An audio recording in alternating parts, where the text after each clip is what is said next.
What the hell happened in here?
I don't have the combination for this.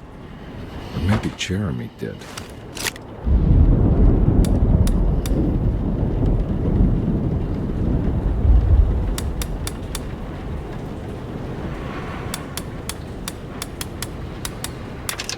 It worked.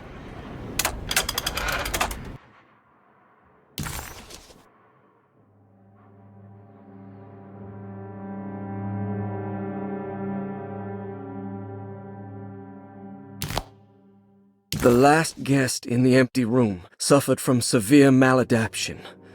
I must write this down, because if I understand the condition sufficiently, it could make me deny this fact at a later date, and there is reason for me to think I may come to suffer the consequences from this dysfunction, as some who came in contact with the guest seemed to adopt a new worldview, in which everything was predetermined but broken.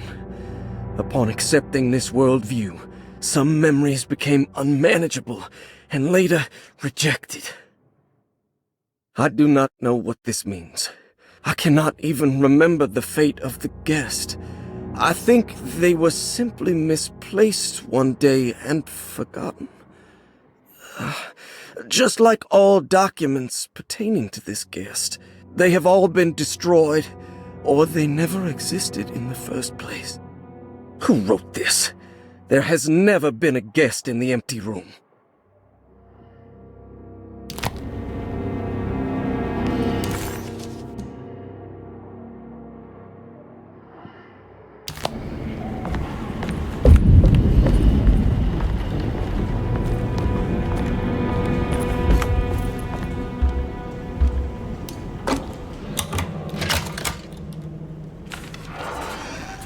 Dr. Gray's office, all to myself.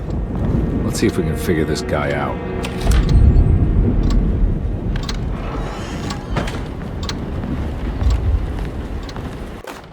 I have finished tidying up Miss Beauregard's belongings. I will leave it to you to contact her agent and have them collect her things. I found one of Grace's drawings she might want back, along with this key in her room, which I believe you've been looking for. Mrs. Thompson.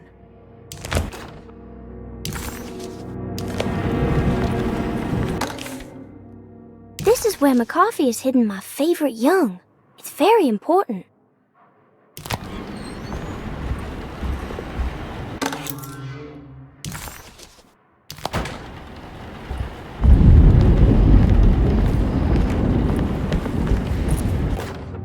Dearest Dr. Manzetti, I find myself in a losing battle with my patient. As I've disclosed in my previous letter, his delusions have him completely captured. It's bad enough that he is torturing himself with paranoia, but his madness turns out to be quite persuasive to others, effectively laying the ground for mass delusion. I am writing to you in hope that you can give me some guidance. Beyond my ambition to avoid devastating surgery on my patient, I have grown worried about my own defenses. The words of my patient are deranged, yet they often resonate with something primitive within me. I have tried photographing his brain with X-rays. It was surprisingly difficult to get good results. Dark blotches on the plates kept obscuring all details. My patient looked at the bad plates and cried out in terror, telling me the dark areas was the shadow of the worm, eating him from inside. I could not see anything out of the ordinary. I hope this is a sign that my mind is not as receptive to the madness as I had feared. After further inquiry, my patient described the shadows inside his mind as some kind of chthonic monstrosity that wants to undermine his sanctuary. This is clearly a reference to a place he calls Teroea, a sort of library or convent that works as a psychological haven. With this imaginary haven threatened by this Chthonian, he has now constructed another, less pleasant hiding spot. Lately, he has been bringing up a metaphor of a steamboat that has run aground, that he feels like he needs to start the engines and reverse, but he is afraid that the hole in the hull would cause the whole ship to sink. I've been watching him turn this metaphor into reality for the last week. He knows it's made up, but he is doubling down, trying to make it a real memory. I feel certain that this is my chance to break through the barriers of his self-deceit.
This looks familiar.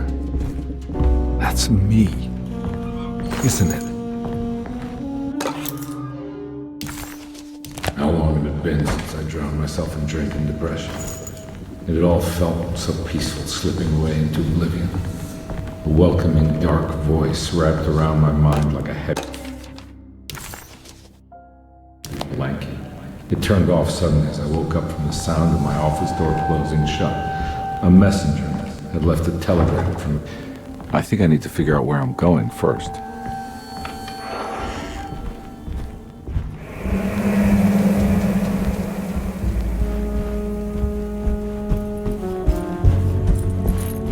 God, I used to drink so much back then. When was this exactly? What case was I working?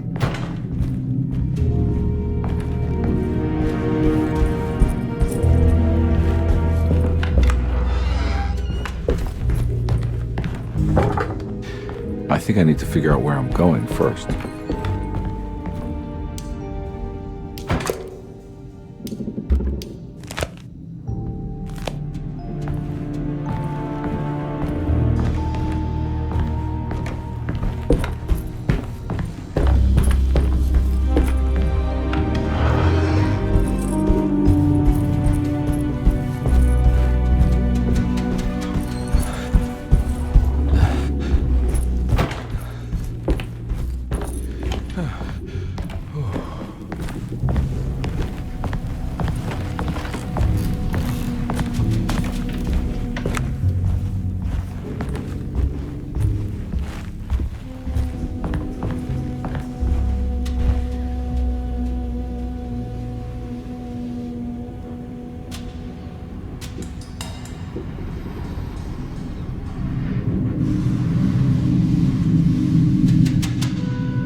I think I need to figure out where I'm going first.